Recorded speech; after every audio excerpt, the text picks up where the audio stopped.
We're going to break the fourth wall here, and we are going to title this video, How to Get 4 Movies on Netflix in 2 Years. Now, we just need you to give us the nuts and bolts of how that happens, and then we can put that title on it. Okay. So now, are you saying from start to finish? Yeah. So what are the 4 movies, and what are their genres? Maybe we'll start with that. Okay, sure. So, I was lucky enough to get to direct and work on 4 films that have all been released in this year, 2020, on Netflix, which is kind of mind-boggling. I was never planned that way. I think this year has brought a lot of curveballs, and a lot of people were looking for a lot of content, so it kind of worked out. But the first movie I did that was released on Netflix was Roped, and it's a kind of coming of age, little bit of like a teen romance. Some have described it as like a Footloose meets, a Western or something, or a rodeo movie. That was wonderful to work on. And the 2 leads of that are Josh and Lauren Swickard. At the time, Lauren York, but they actually met and fell in love on the set. There was a real-life romance going on at the same time that we were filming that movie. The second movie I did was Lady Driver. That was led by Grace Van Dien, and she's, I think, a wonderful, wonderful actress. I think she's a big, big star in the making. And, of course, Sean Flanery was in that with her as well, and also her dad did a cameo, Casper Van Dien. That's about a young woman who becomes a race car champion, or pursues becoming a race car champion. It's kind of in her family blood. And so again, it's a coming of age. It's her kind of figuring all that stuff out, finding out about her past that she didn't know about. And then after that was this really zany comedy. It's my first feature comedy. Absolutely adore comedy. And even in action films, I try and put in comedy. I just love the opportunity and the vehicle to try and make people smile in any which way that I can. So I had done comedic commercials in the past, and I've done short films that are comedy, but never a feature. So this was my first feature comedy, and I had an absolute blast making it. It's probably the most fun I've ever had on a set. The actors in Matt Jones and Noureen DeWulf and Maddie Carter-Roppel and were so funny that, in front of the camera, off the camera, they're so funny that just the whole experience was just absolutely hilarious. And John Ducey, who wrote it, who's also in it, he's hilarious. And his wife, Christina Moore, is also in it. So they're just such a funny cast, along with Ali Afshar.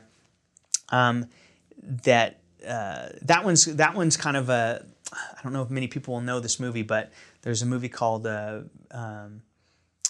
Brewster's Millions, and it's basically the nuts and bolts of it is estranged father leaves his fortune and his will to his son, and in our movie, the son he has 2 other siblings who believe they should be the heirs to the family fortune, but on his deathbed, the father leaves a challenge for his estranged son to be able to get the family fortune if he competes in these races across the country and he has to podium. It's totally not believable. It's totally over the top, but basically he has to go across the country and compete in different races, from motorcycle, like motocross, to drag boats, to monster trucks. I mean, like we went across the gamut of the racing world and just had a blast with it.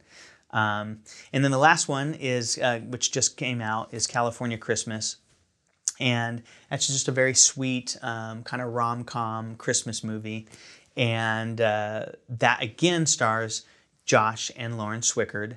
And this time she wrote the script. Lauren Swickard wrote it and produced it, and along with Ali Afshar. But it was a great reunion with them both acting in it, now married. And we became very, again, what we talked about earlier about, the relationships you build. That's exactly what this was all about. We had a great experience on one project, and we were trying to figure out what to do in the future when the time was right, what can we do again together? And this is the vehicle that came up for that. And I jumped at the chance. As soon as I got called and said, hey, do you want to direct another movie with Josh and Lauren? I'm like, yes. Well, first, obviously, I got to read the script, but almost like not even knowing the script, it was already like a yes. Like, yes, I want to do another film with them because it was just such an enjoyable experience. And this one, it's the big city guy comes and he's trying to buy the property from the ranch, from the young woman who owns the ranch, and so it's that kind of thing. And he gets dragged into doing work on the ranch, and of course they fall in love, and it's that kind of thing. But there's some good little twists in it, and there's some really fun characters that are unexpected in there. And you've got David Del Rio, who's a really great comedic actor, just a great actor in general, but he's also really, really good at comedy. And he's really funny in this movie. So we had a lot of fun with that. And they all of them ended up on Netflix this past year this year, and that was I felt just very blessed that is a reality. That happened. Wasn't expecting it. You're making these movies, you don't necessarily know when they're going to come out. But they all did.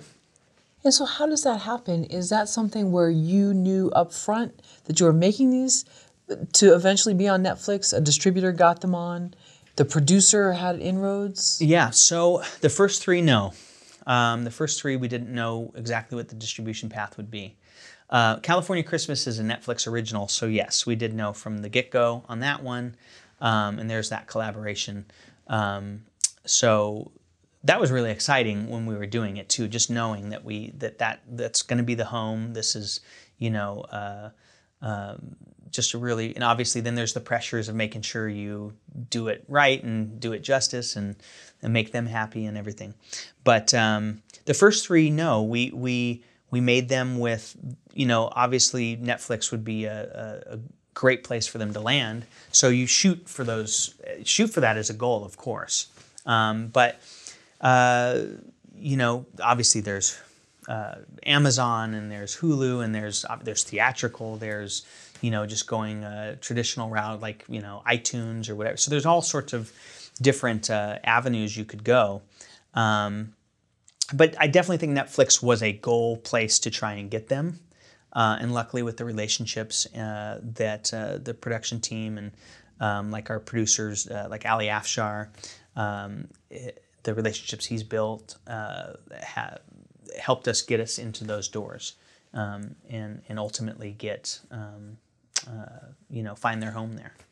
Has he had other movies on Netflix? Did he already have a pre-existing relationship? So I think with Roped, several of them got released the same day. So I think it was a kind of a little bit of a package deal there. So I'm not exactly sure if there was anything before that had made it onto Netflix. I think those were the first ones. So no, not necessarily. But relationships with like we kind of have a kind of loose partnership, like sales partnership with Warner Brothers. So that relationship was already established. And so I think it was through that relationship. Again, some of this stuff is above my pay grade. But I do know that we have partnered, especially on the sales ends of things, with Warner Brothers in the past. And so that has been kind of a very good relationship there with several movies. And then when it came to this, again, I am not 100% sure, but I think that was the relationship that then bridged into Netflix. So Ali has these relationships, and is this from? I know he has does something with racing. So yeah, Ali is again. Now I've done more movies with him than I've done with anybody else. So our partnership, him producing, me directing, I've done 5 films with him, and obviously I keep coming back because I love working with him. And again, it's another really just great friendship that has developed over the years. And so he's got a great story. So he grew up in Northern California, I also grew up in Northern California, so there's a little bit of that, bond there. But he got into racing kind of in a roundabout way. But I mean, he was always into racing. But how he got sponsorships and everything was him and his team, his buddies, they figured out how to take a Subaru and modify it in a way to be obviously incredibly fast, but compete in drag racing. And at that time, Subaru, they're rally racing and they did other kinds of racing, but came nowhere near drag racing. But how he was able to figure out how to take, I believe it's a 6-cylinder and like drag race with these huge muscle cars and win, was kind of revolutionary, and especially for Subaru themselves. And so, if I'm remembering the story correctly, they came out to meet him and he took them in the car and showed them what it could do, and they wanted to sponsor him. So he traveled the world, did all these races, and got even more advanced with the Subarus and took them to like world record holding numbers. And he, I believe he still holds some world records with his team in Subaru with the drag racing. So he did really well for himself there, and through different sponsorship deals, that's how he met other sponsors who then became, hey, why don't we make some movies together? Would you want to make a movie about race cars? You know what I mean? So it became that. That's how he kind of got into that whole world. And I think he had also just done some acting on the side because that was another passion of his. I know he was on like King of Queens. He kind of had a character who would come back every so often, and I know he did some stuff early on as well. I don't know where that overlaps with him making movies and all of that, but he kind of tried to marry his two loves, I think, which was racing and acting and all of that. So they ended up making a couple race car movies first. Okay. And then that started bridging out from there. It started expanding into other stories to tell, not just racing. But we do always kind of come back to the racing too, because that is obviously a big passion of his. So even like our comedy, Wheels of Fortune, that I was describing earlier, it's obviously all the different race car elements. I mean, from the motorcycles to the boats to the off-road trucks to the, it's, we do find ways to do stories that also involve the racing.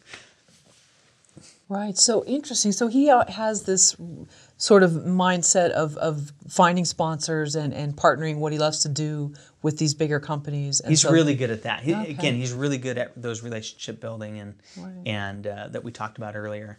He's very personable, very nice guy, all of those things, and has great ideas and has this incredible ambition, and I think his energy is infectious that way as well. So I think he attracts those kinds of people that with like-minded energy and want to create these things. And so I think he's produced. It's really hard to keep track of them all. I think he's produced 16 movies and 2 television series now, and all within a matter of 5 years or something like that, or maybe even under that. So when he sets his mind to those things, he really excels. And then luckily I was able to partner with him, and that was through again we talk about how work begets work, right? So it was an actor named Shane Graham, who's also a wonderful actor. I think he's a big star as well. And he's doing really great work. He's got a movie right now called Ride, which is on Amazon, and that one's doing really, really well. And again, that's the same filmmaker. Ali Afshar is also the producer of that. So he had just finished filming that when he came on to a TV series I was directing, and we became fast friends. And he said, "Man, I got to introduce you to these other filmmakers." And he, in kind, told them, "You've got to meet this director, Shaun. I think you guys would get along great." So it's really him helping bridge that relationship. And then some of the producers, not Ali, came to set, and actually the other main director for Ali's company, ESX Entertainment, Alex Rena-Ravello, has directed. I think he's directed like at least 10 movies with them. I've done 5. Drivers. Yeah, I've seen it. And so he he came to set. He came to visit. It's almost like the if he approved of me, then they would take a meeting with me, type of thing. And he was lovely, and he came to set and visited when we were launching some B-25 bomber. It was a World War II thing. And I was like, perfect day for him to come see. We're doing some really cool stuff, So he came and visited, and luckily he reported back that I seemed like maybe a good match for them as well. So I went out to Warner Brothers and met up with Ali, and again, I think we hit it off right away. And I really liked the story. The movie that they were talking to me about directing at the time is called American Fighter, and that comes out in early 2021. It's finally coming out. So that one's been it's been a while since we first started that one, but it's finally coming out. I believe in March is when that one's going to come out. But so I met with them, and luckily they liked me enough, and the rest is history. I then did 4 more movies after that one with them, and hopefully more. Knock on wood. I would love to do, of course, more projects with them. Wow, that's really fascinating. So, because I think Ali, when I read his bio, it said he was going to med school, and then he wanted to be an actor instead, and then the race car driving came in there, and then that's fascinating that he would then find the sponsorship, and that would take him back to acting. Basically. Yeah. It's really,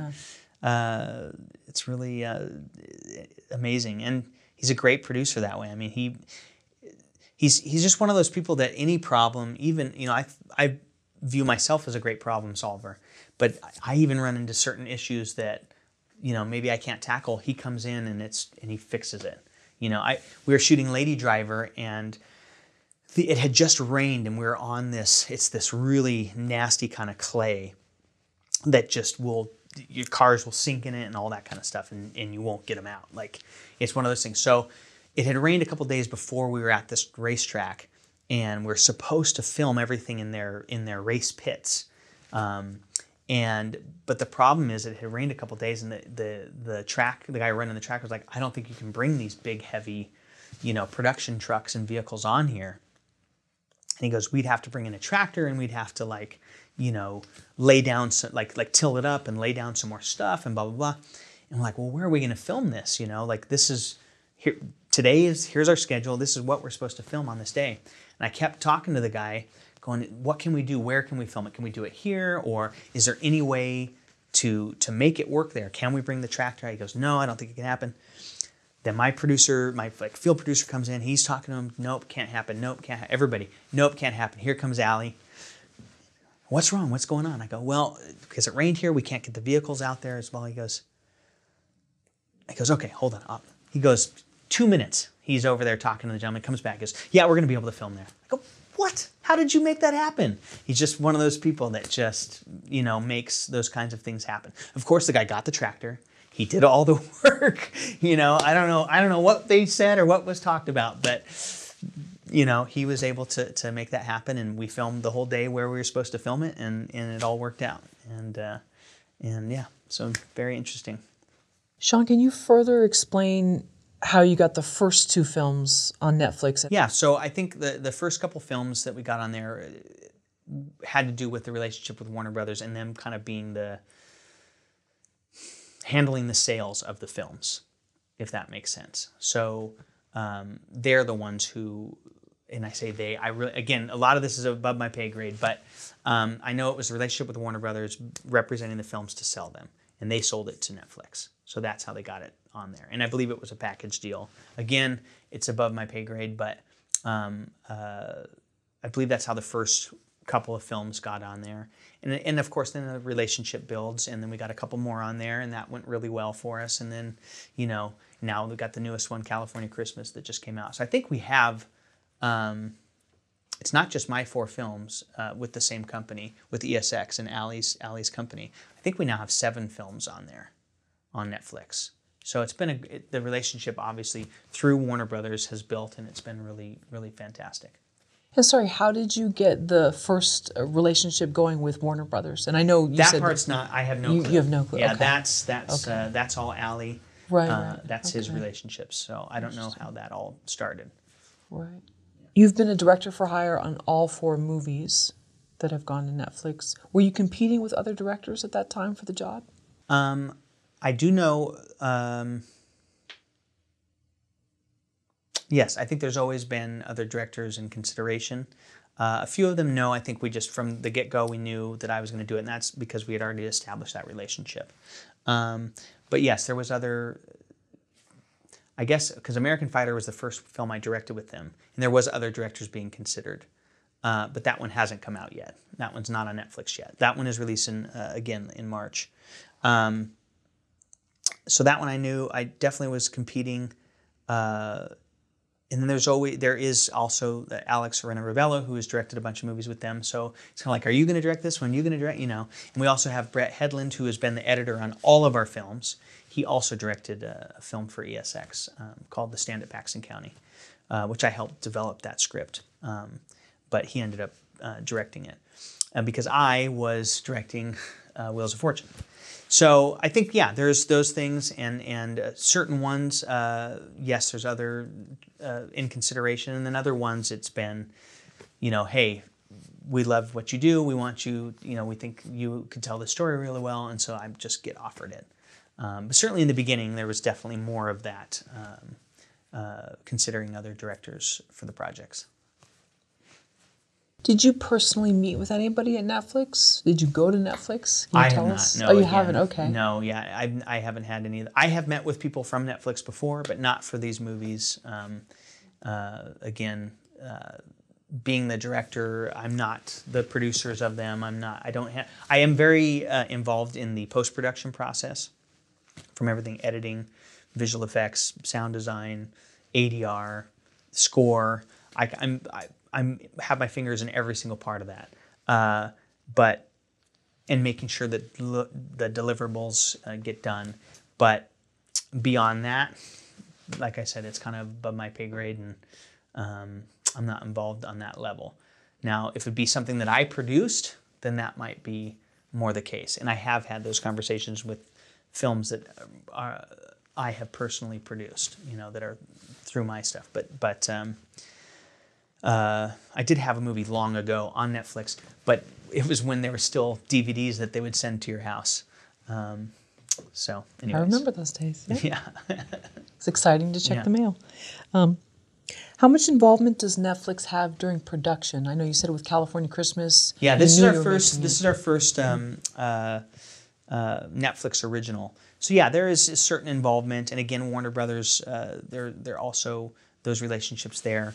Kind of overseeing, making sure everything's going good and all that. I think because of when we filmed this, we were one of the first films after this pandemic has started to come back and film. There was TV shows, some docuseries that had been going, but we were one of the first film productions to go back in. So I think there's, because of those reasons, it's maybe a different experience than it would have been prior to this. So there's not a whole bunch of people that just randomly come into sets. Like everything is very small, controlled. There was some, you know, Zoom sessions in those kinds of things from more of the executives, you know, in that regard. But ESX was in charge of producing the product. But yes, from script levels to overseeing, sending clips, sending you know, whatever it is, their involvement is that way, but not coming to set and overseeing it in that respect. At least not on this. Again, like I said, I think because of just the current world affairs that it was more from afar. You know what I mean? Sure. But so you were sending them dailies? I don't know if it was dailies or like certain scenes, cut together scenes here that show you a sample, you know, those kinds of things. But the way that we do dailies now, it's all digital, it's all up on there. So again, I'm not sure what's sent to who because I'm so razor focused on filming and getting the stuff done. But very likely it could have been sent to them to review. Yeah. And they reviewed the script and gave you notes? Yes, yeah. All that stuff was, of course they have to have approval on all that kind of stuff.